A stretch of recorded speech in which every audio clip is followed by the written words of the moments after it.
Good evening. I'm John Bailey. This is People to Be Heard, a program where people who have something to say have their say.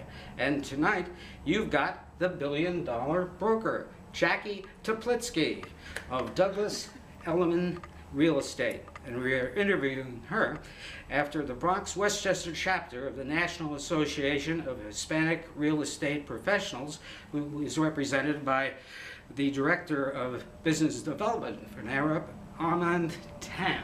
Thank you for joining us. Thank you for having us. Right.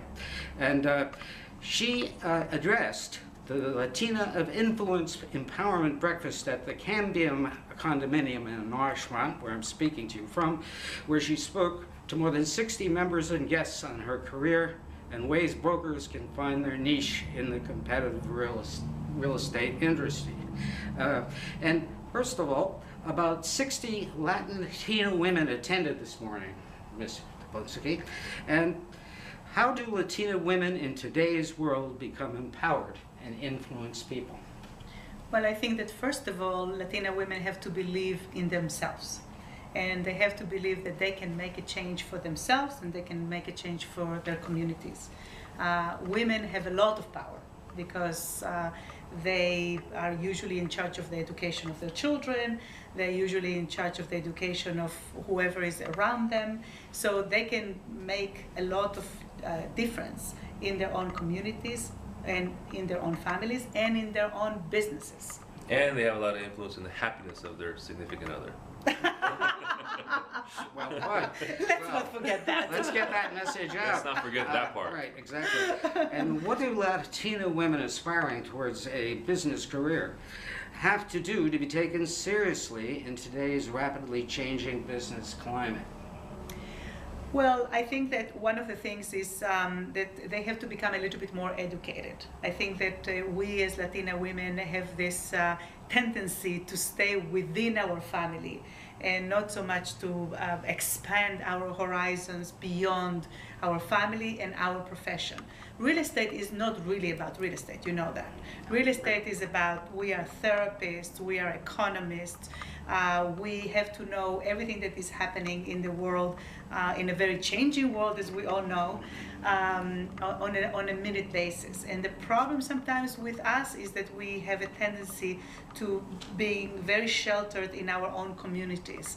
And what we really have to do is to get out of our communities and to be very well informed and very well educated about everything that is happening in the community, but also around the world. Or get out, go to Board of Education meetings. That one of my pet peeves is there's not enough representation of Latinos in education, the education process. So it's interesting you say that. That is correct. They are underrepresented in the traditional forms, which NARB is different. Over half of our membership are Latinas. Over half of our board of directors within all the chapters are Latinas. And so we just kind of mirror what the community is. We're much younger than the traditional non-realtor association demographics are, so we're much younger.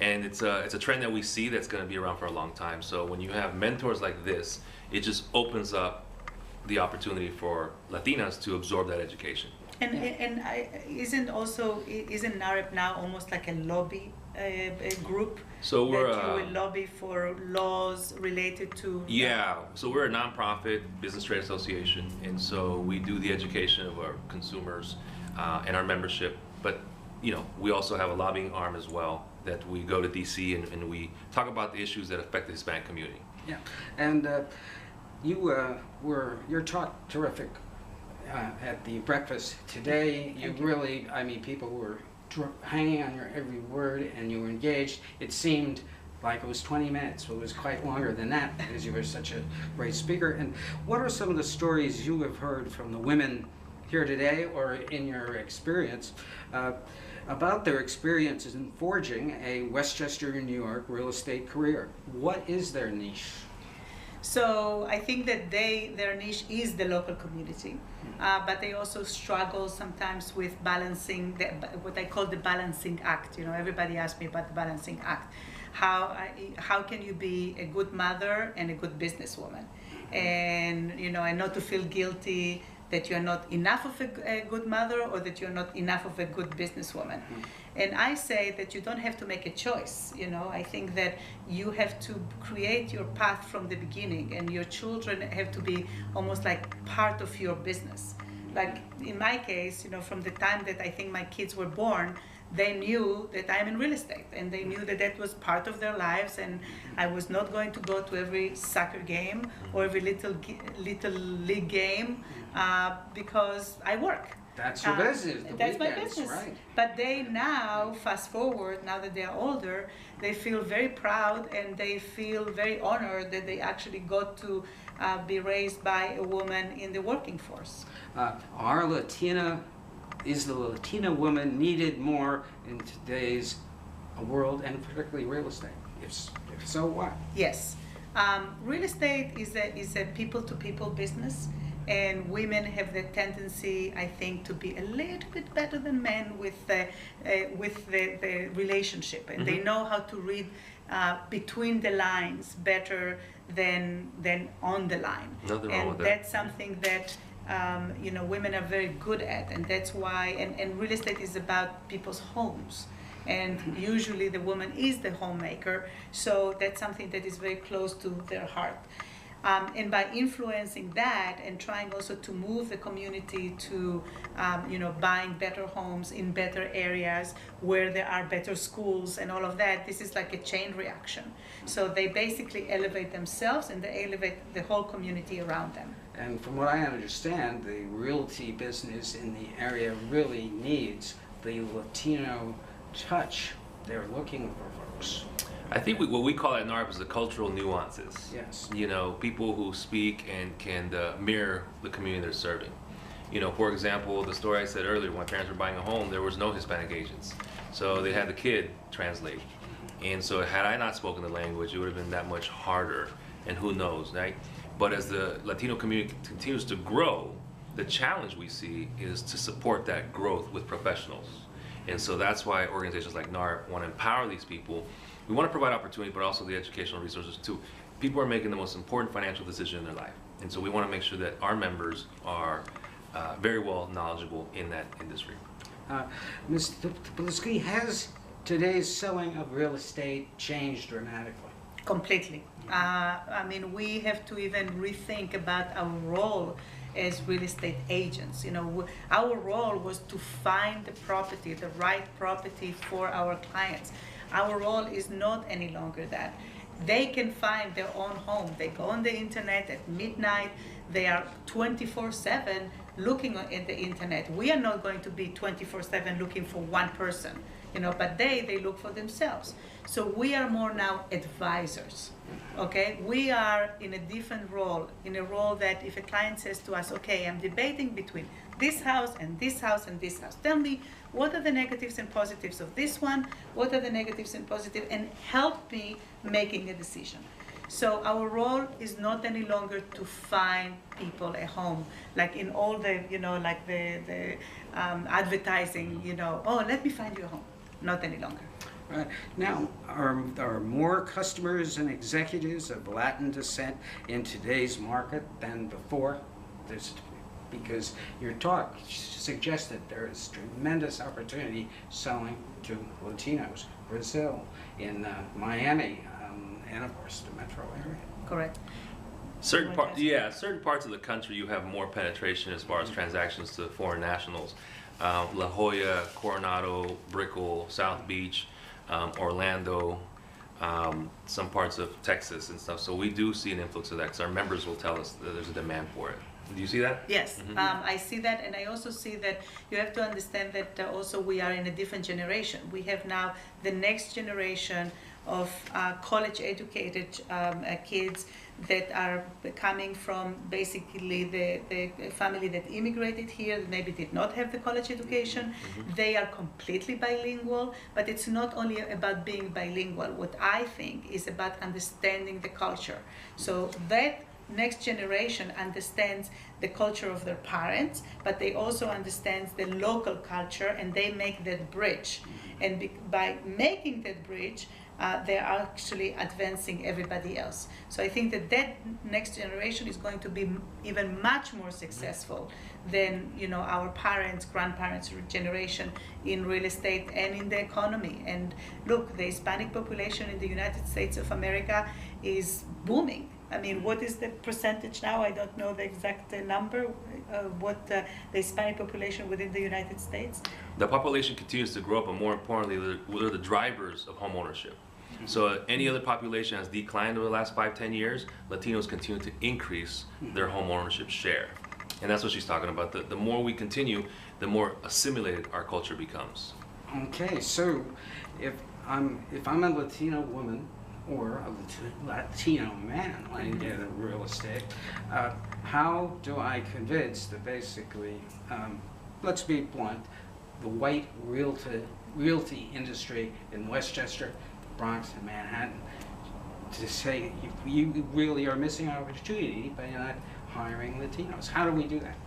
Well, I think that the numbers speak for themselves. If you see the statistics, as we just discussed those numbers, you're going to see that any owner of any real estate company is looking for what is the next horizon. Where am I going to grow? How am I going to penetrate new markets?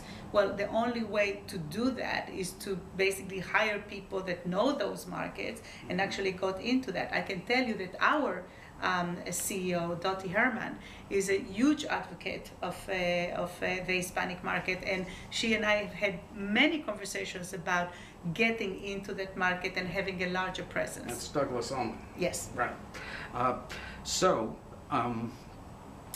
Persons I know have gotten into real estate by taking courses and going to work locally. It gave me the impression that real estate is not as difficult to get into. But is that really the kind of preparation that is enough today?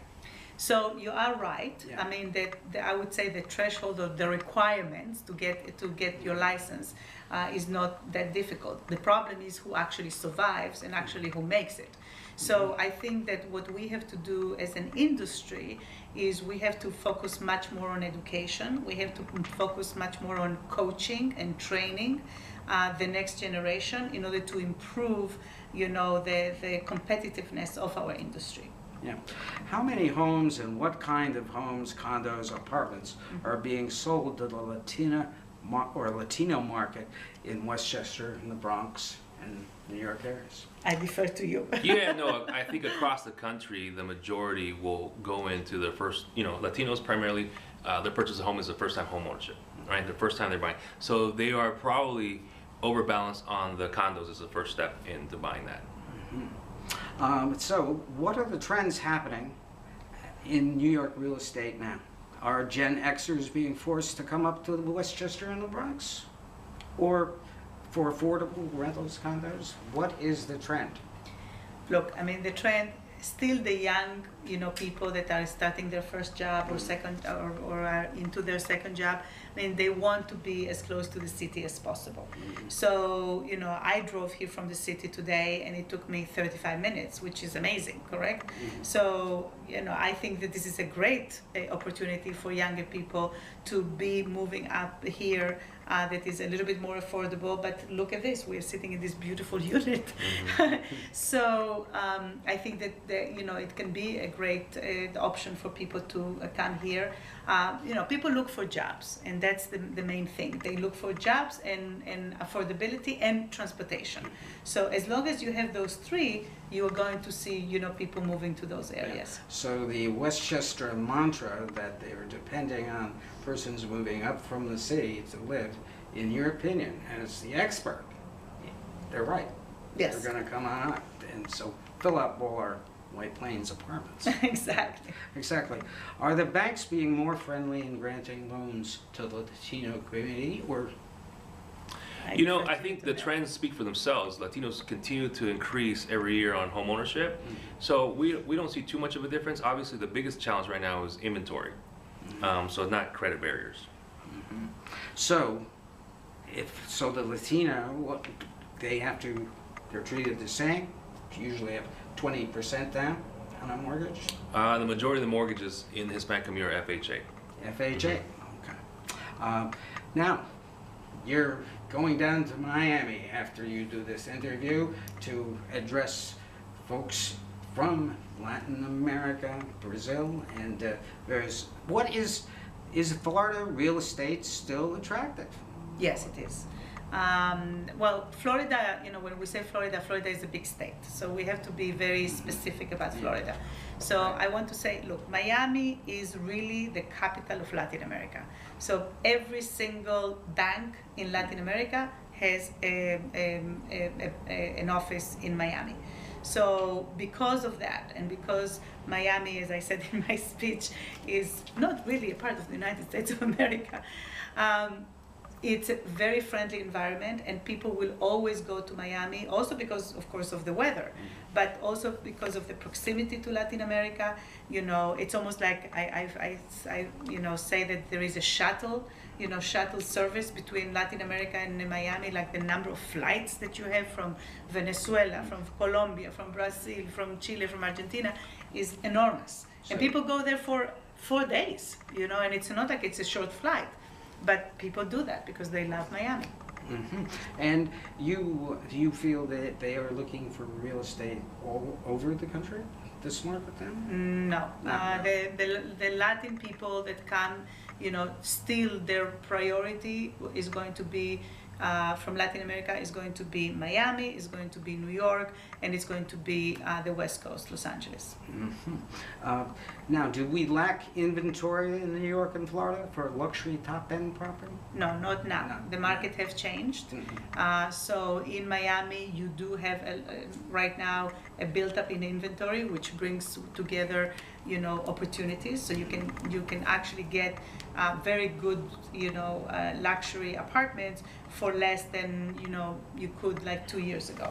And in New York is the same situation. So there are a lot of opportunities now in both markets. Okay. Now, what are the trends happening in real estate around Westchester today, in your opinion? Are there higher percentage of Latinos buying homes around Westchester? I would have to say nationally we continue to increase. Westchester, we have to look at what the average income is, house being sold, because if the average home is above $500,000, then we'll have a certain percentage of Hispanic market share. If it's under $500,000, obviously you'll have more. So I'd be curious to see what that is here in Westchester. But the purchasing power of the Latino looking for a home in Westchester is going up. Absolutely. Did you say that? Mm-hmm. Yes. Right. As she said earlier, the kids are going to college, they're being educated, more job opportunities. And so we are just now being, as I say, into the society, more than it was 20 years ago when we first came over here. Is student debt holding back real estate recovery among upper 20s and early 30s? That's a big problem, and that's a huge problem. Both of my kids are in college, and they tell friends, and most of their friends have student loans, and they don't know even how they're going to deal with that after they graduate. So that's a big nut that the government will have to address at some point, because that definitely is putting a damper on those young people in order to get into the real estate game. It's what's setting back this whole last 3-4 years of a millennial movement. It's just statistics show that they didn't live up to that potential. So obviously what she'll tell you the same thing is that you have to be ready, willing, and capable to purchase. Doesn't matter what demographic, because millennials are still living at home, the education debt, and not enough jobs out there. And so it's really tough. Mm-hmm. Okay, now tell us what the NAHREP does. It provides business opportunities. At the end of the day, we have a mission statement, which is to increase sustainable Hispanic home ownership by empowering those who service that community. But what we do with 55, 60 chapters across the country are events like this, providing mentorship from all-stars like this, so that the 200 or the 60 people in the room can take one nugget and say, all right, I'm gonna spend an extra hour prospecting. I'm gonna spend an extra 20 minutes seeing what I do throughout the day, so that maybe I can close another 10 transactions and bring in another $100,000 in income. So that's what we do across the country.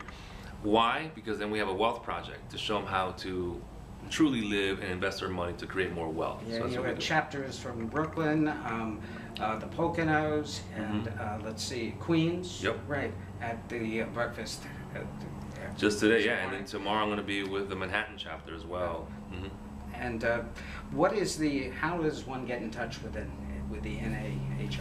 The website, narb.org, it will connect you. Scroll down screen, you can be a platinum member and be a member to all the chapters, or you can select the chapter that benefits you.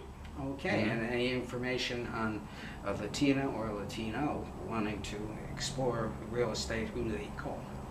They go on the website, and any organization outside of NAREP, we have a State of Hispanic Homeownership report that comes out every year with the trends across the country in specific markets. So I encourage you to check out the website. Now, you have quite a career. We call you the $1 billion broker because that is the moniker huge. that you have coined, and really, and you, Jackie Teplitzsky, you have appeared on Fox Business, CNBC, CNN, Espanol, and Bloomberg TV, and you've read her comments in the New York Times, Wall Street Journal, New York Post, and online on Reuters and Univision. You sell a little real estate, Manhattan and Miami. Right? Now, you are of the Latin heritage, a native of Santiago, Chile.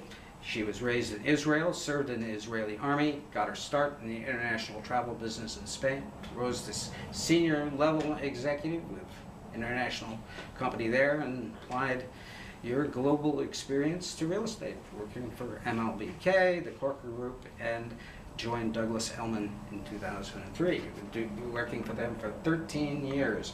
How has your business grown over those 13 years? What have been your explorations?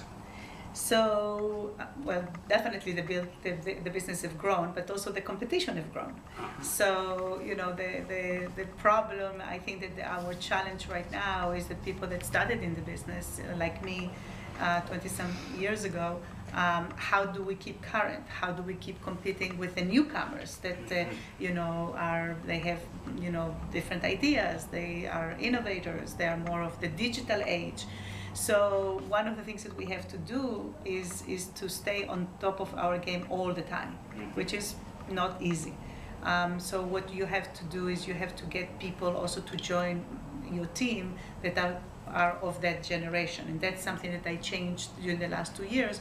I'm bringing younger people to my team, people that bring another point of view, that communicate differently, like we talked today, and also to be absolutely current in things that are happening, and to be able to grow the business. And the other challenge is how do you keep your bread and butter going with increasing your business, you know, on the other side. Like a lady just asked me today, she said, well, if I don't want to continue, you know, selling in this price range, I want to go from this price range to this price range. And I remember years ago, I got an advice from Barbara Corcoran, be careful, because she said to me, if you are going to jump from this price to this price, and then you're not there yet, you're going to lose all of this price. So therefore, you know, I started the team to continue looking after this, so I can start, you know, growing and going to the next level.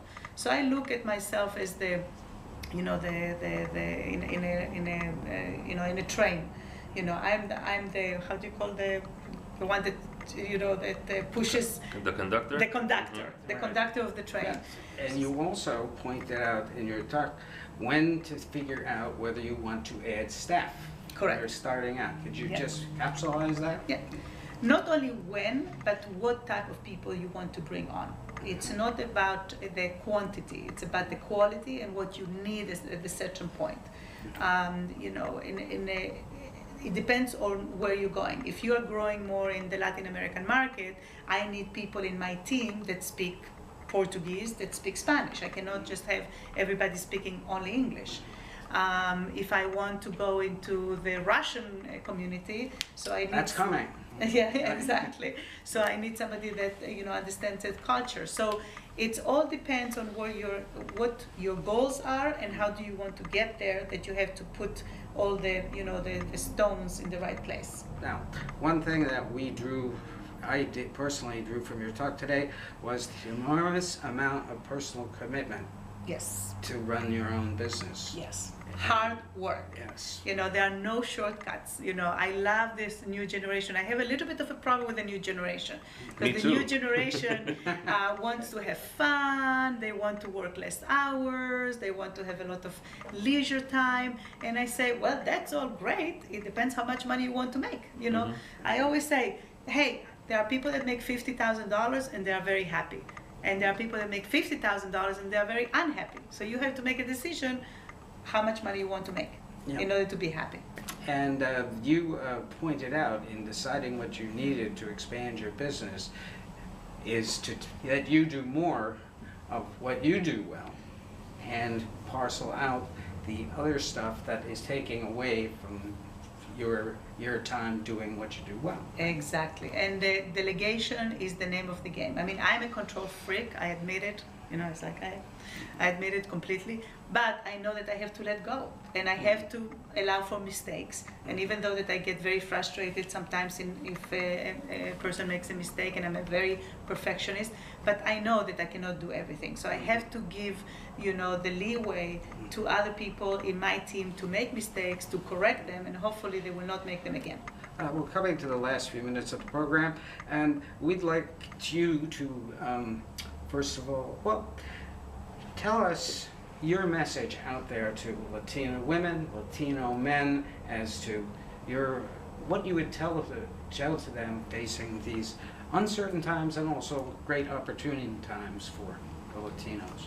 Well, first of all, my message is to be heard.